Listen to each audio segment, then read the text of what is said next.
Hey everybody, this is Perch.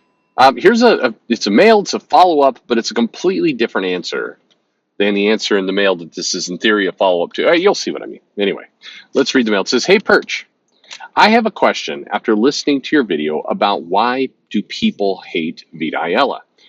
The video was fine, but something struck me. Why is it that people talk about Vita?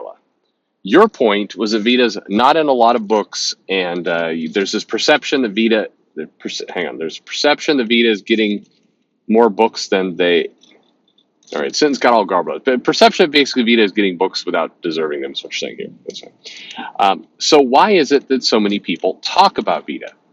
One of the things that's puzzling to me about comics fandom is how much people spend talking about things they don't. I think it has to be meant how much time people spend talking about things they don't like. Reading mails with words missing is difficult when you're driving and probably not very safe. Anyway, we're doing fine, right? 3 years of the Bird Show. Knock on wood, no accidents. There we go. I would not upload that video anyway. All right. So why do so many videos and so many channels focus on people that they don't like, particularly when the people they don't like are not even making that many comics? I saw your point about the Marvel and DC solicitations and the fact that Vita really only had one book for the month of January. So what is going on there? Curious, not a troll. All right. Some people are going to call you a troll. All right. So if the question is, why do so many people talk about Vita as opposed to why do people hate Vita? That's a much easier video to make. It's a much easier answer. Honestly, it's super easy. And videos about Vita do numbers. By numbers I mean hits, and by hits I mean cash. That's how it goes. But if you rewind the clock like 3 years ago, videos about mags, Visaggio made a lot of money, and they made the numbers. Mags it's now been several years of Mags being, for all intents and purposes, out of comics, not really writing anything at all. I mean, let alone mainstream. What's funny is I was talking about this with somebody earlier today. Earlier today? Yes, earlier today. Days blur. When you've got two girls, one of them becoming a teenage girl, the time loses all meaning. And people keep telling me, by the way, it's like, it's going to be much harder for mom than dad. I'm like, well, that may be true, but I'm selfish, and it sucks for me. So I'm just kidding. I'm kidding, Mrs. Perch. See, I mean, honestly, if you wouldn't troll all the time as Mumbles, I wouldn't take these shots at you in videos. I'm kidding. We all know that Mumbles is Sean Gordon Murphy. Anyway, where was I? Look, right now, Vita is the star attraction to get hits. And here's something that struck me, is that I did, I've done a couple reviews of some different things. So I did a review of the New Mutants 40-year anniversary issue, which was atrocious. It was an awful comic. And by awful, particularly, it was awful for people who, like New Mutants. And so as an anniversary kind of homage issue, it was painfully bad. It was written bad. Just nothing good about that comic. It was not good. And then I also did a review of the event AXE. Now that is a Kieran Gillen. That is the Marvel has been super hyping. Mark Brooks doing covers, lots of variants, tie-ins. All told, what that's like 30 comics all in all. I mean, you're talking about a easily over $100, probably over $150 worth of investment just buying regular covers for that. So I did 2 videos, both negative. AXE also was a pointless event. Honestly, those are the events that are killing it for the others in comics, because those are the events that turn the comic fans and the readers so incredibly cynical about comics, because it was all hype and nothing happened. It was a treadmill of an event. Meaning you could just stay on it, and you went around the treadmill, and then you got the part where you had to go under the treadmill, so you're getting bashed and your body's being broken into a bloody goo because you're going under the treadmill where you're not supposed to go, and then you come back on the other side just a pulp. That was what reading AXE was like. It was like that. So basically, you had 2 comics, New Mutants, 1 comic, AXE, like 30 comics. One comic overpriced at whatever it was, $4.99. And actually, it was anniversary issue. I think it was more expensive. Anyway, $5. Let's just call it that. And you have AXE clocking in around 150, and videos for both.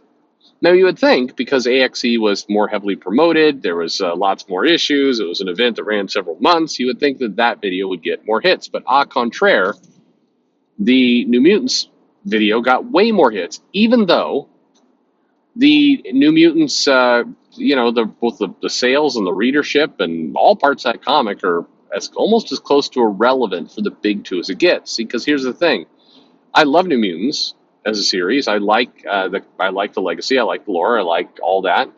Definitely Blevins as an artist was, for whatever reason, my favorite era. And yes, as people pointed out in the comments, definitely Drew and Perky. But I can't deny that New Mutants is not an A title. New Mutants is not Spider-Man, Wolverine. It is not the Avengers. It's not the X-Men. It's not any of the. It's a B title.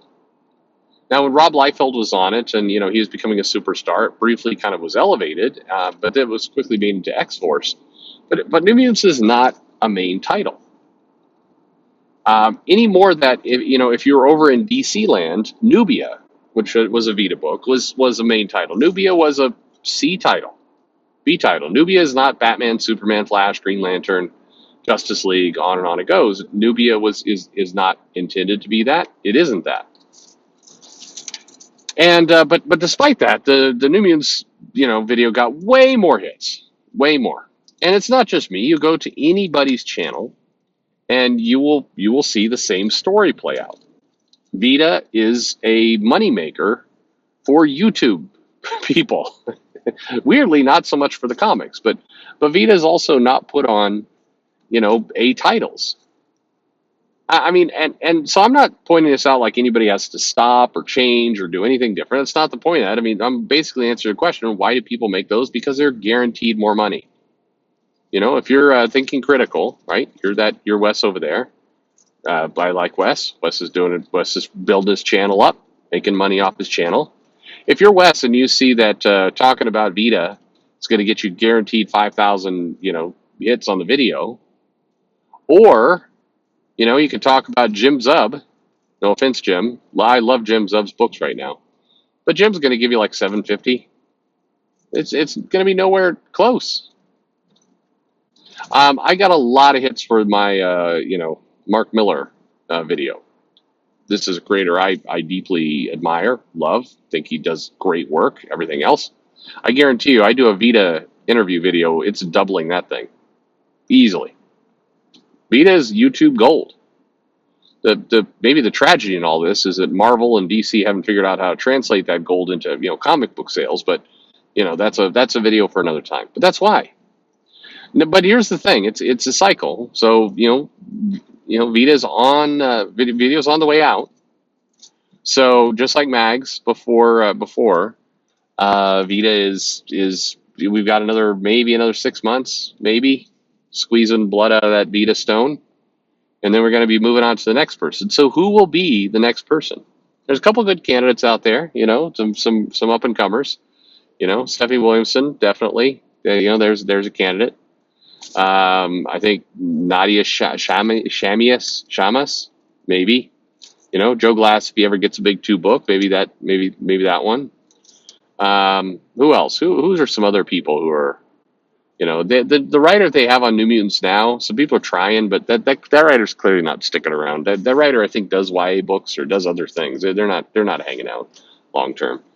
But there will be somebody else to displace Vita as the reigning champion of easy YouTube money.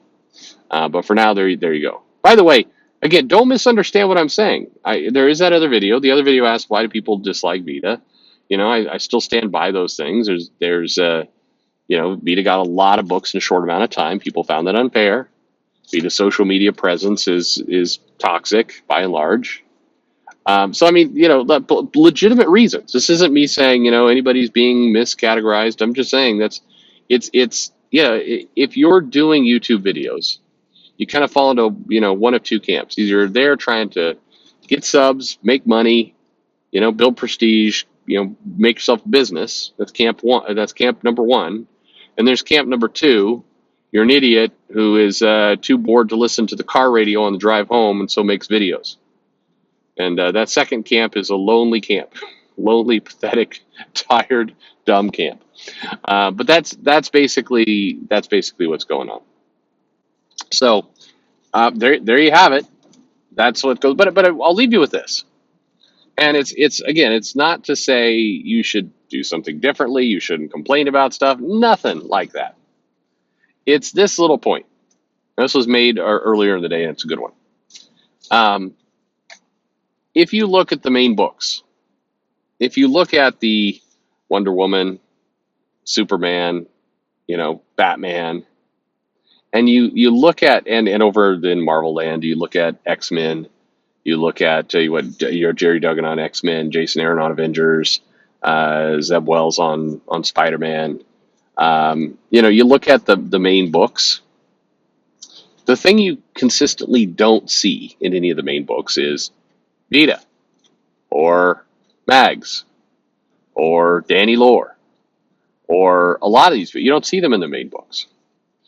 And so for all of the battles, if you go on to Twitter, you'll see lots of people on both sides of this thing going, they suck. And other people like, this is the best writer in the history of all writers. And you see this little battle playing out. Fine. But the reality on the comic shop shelf is those people are not writing the main titles. They're not writing the titles that quote unquote count. And the companies that are putting out those titles that quote unquote count aren't giving them those jobs. Nobody's calling up Vita right now and being like, hey, you know what? We'd like a pitch for, a pitch for Superman. The closest we've come to, I guess, in this world is when they put Mariko Tamaki on Detective and Wonder Woman before that. I mean, I've heard people say, well, but what about Kelly Sue DeConnick on, Captain Marvel and Aquaman? And, that's where I have to, I'm sorry to say, but those aren't A titles. Sorry, Aquaman fans. I'm with you. But they don't get those jobs. I mean, by the way, don't be mad at me about that. Maybe you could take up your argument with DC or Marvel. I mean, because it is a good question. It's like, hey, you're making all these statements about, diversity and all this other stuff, and it's important, and toxic fandom and all the rest. So if you really want to stick it to those toxic fans, give Vita Batman. Like, why aren't you giving Vita Batman? Why aren't you? Why do we not see Mags on Superman, Vita on Batman, and I don't know, Teenie Howard on who knows? But why? Well, where's Cassandra Cain? You dial her up, put her on Wonder Woman, put her on the Avengers. The toxic fans are so shitty. Let's put that diversity to work. I mean, I'm just honestly asking. I think people are going to be really confused which point I'm making here in the video. But my point is, A, these people make YouTube money. B, the publishers aren't really giving these people the big books anyway. So this starts to all feel like a bit of a circle jerk over time. Because, I mean, you take what you will. I don't know. I watch, I'll see a CB or a Joe Q back when he was still with Marvel talking about like, we have complete faith and we love Vita. Vita does amazing work for us. That's why we're putting Vita on this 4-page anthology story and New Mutants. Okay. Check. Anyway, there you go. So that's either a very satisfying answer or not as satisfying answer. I say it's both. Thanks for listening.